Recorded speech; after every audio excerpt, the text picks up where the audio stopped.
for letting us present today.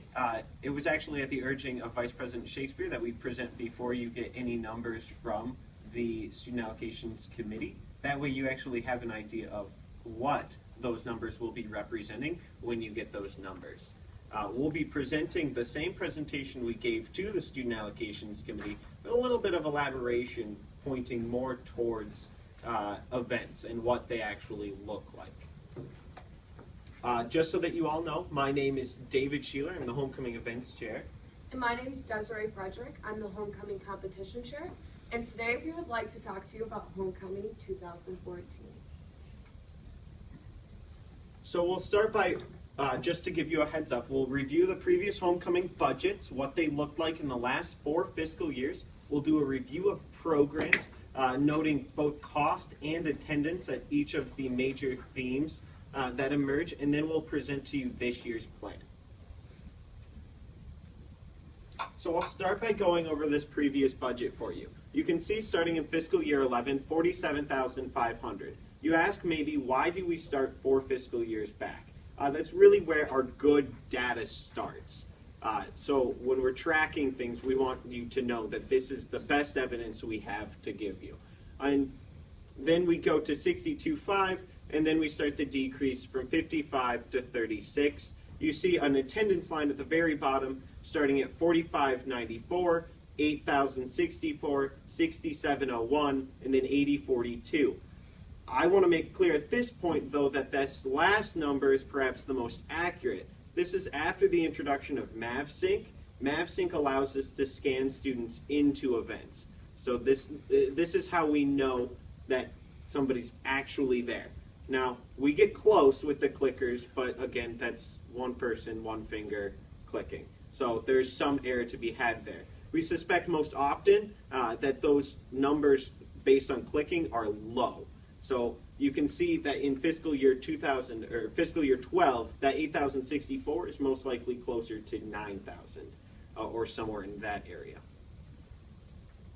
And then just a repeat of what I said, or elaboration. Homecoming one-time allocations ended in fiscal year 11. That was the last one-time allocation of $47,500. There was at least 3 years of that one-time allocation. And then SAC decided to start doing this repeating. We'll actually grant a line. When they did that, it was $47,500 and a one-time funding in fiscal year 12 of $15,000, which gave us the $62,500 number.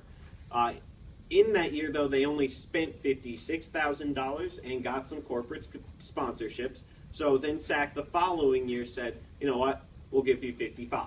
A very wise decision. Unfortunately, the way it was spent and an audit of expenses the following year caused a subsidy much lower than that. That's the $36,000 number that we've seen this current year. All right, now we would like to do an event review. Where does money go? As you can see here, we broke it down into our expensive events and our less expensive events. And we do have other stuff that is not put up. We just wanted to get a little specific on a few categories. And our first one we have for our expensive events is our block party. And on average, that's around $6,000. And next is our speakers event, which is around $10,000. And then our concerts, which is around $22,000. And along with that category, we involved the carnival, in which we had last year. And now looking at our less expensive events, we have the kickoff, which on average is about $3,000. Our movie, which is $1,000, and our parade, which is around $1,500.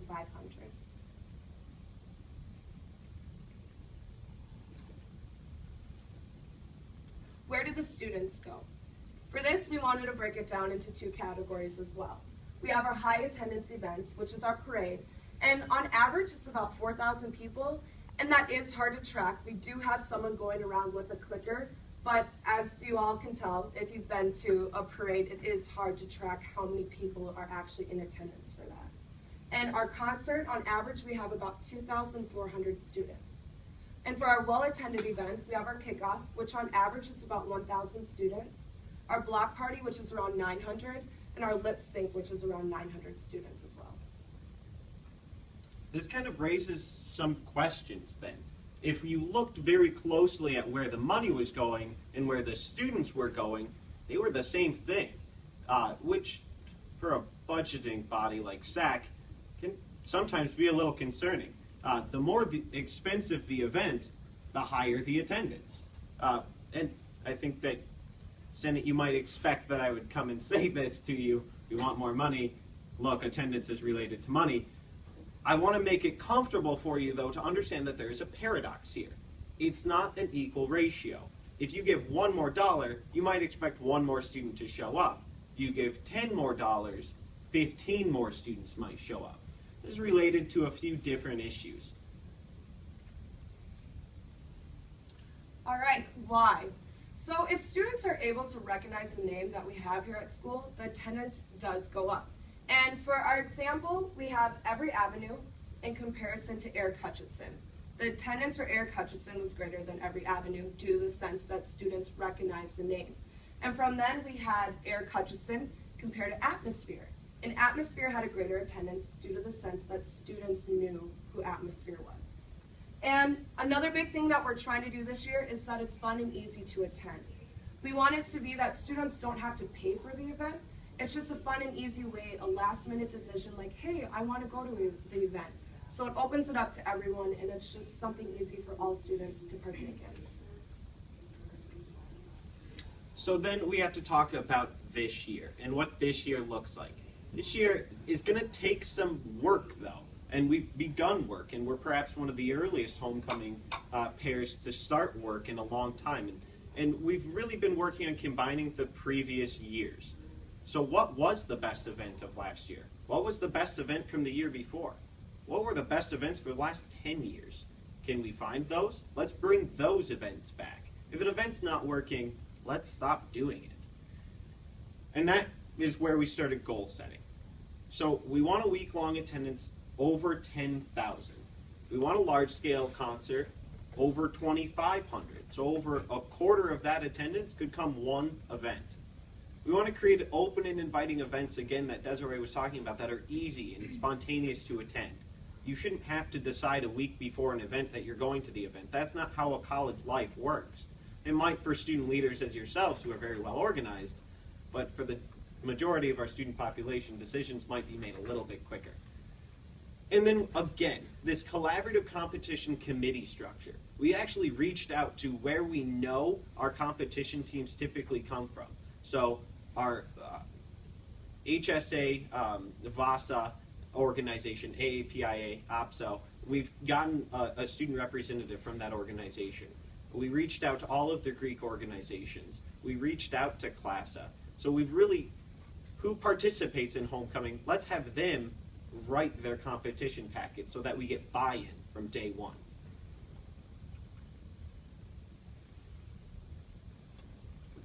What will it take?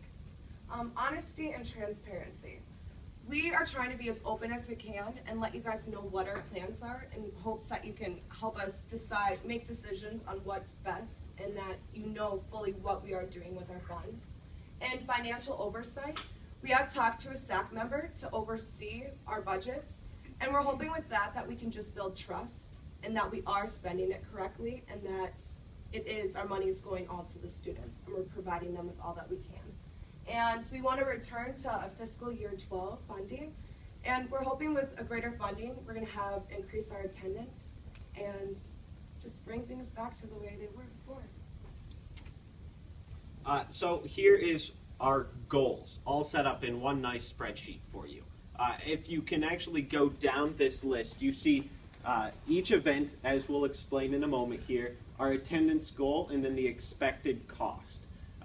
We'll be going through these in the next slide, but let's first point out our last number.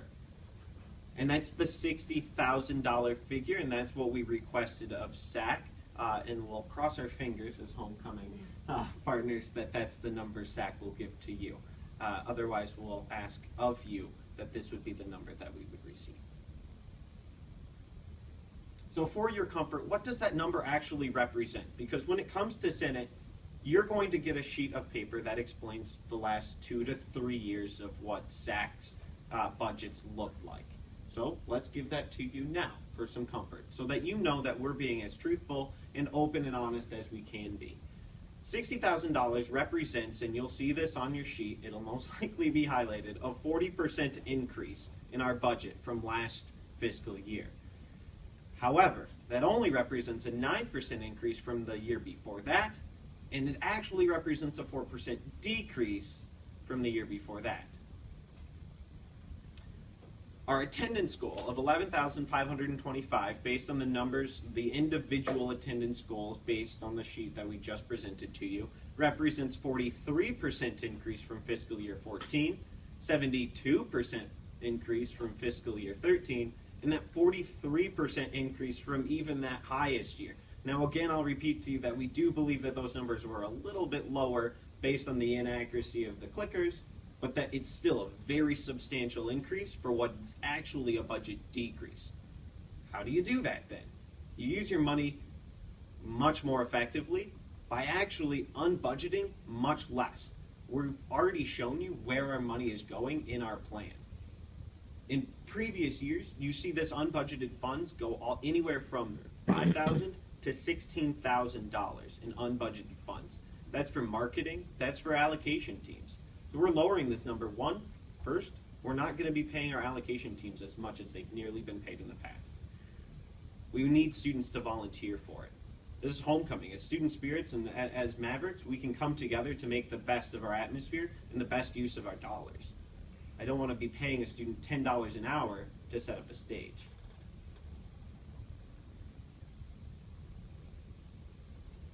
All right, right now we want to break things down. So from the list, we're going to go day by day on what our plan is looking like, or tentatively looking like for homecoming 2014. All right, we are going to start with Monday night, and we thought it'd be kind of fun, instead of having the kickoff in the afternoon like it normally is, we were thinking about moving it to nighttime. And there's something new that we kind of wanted to start as a tradition, and it's lighting of a torch. Seeing our logo does have a torch on it. And we also want to present the candidates and the banners there as well. And our location we're kind of thinking of is a PA lawn. And then following the opening kickoff, we would like to have, for competition and non-competition, is a nearly naked mile run.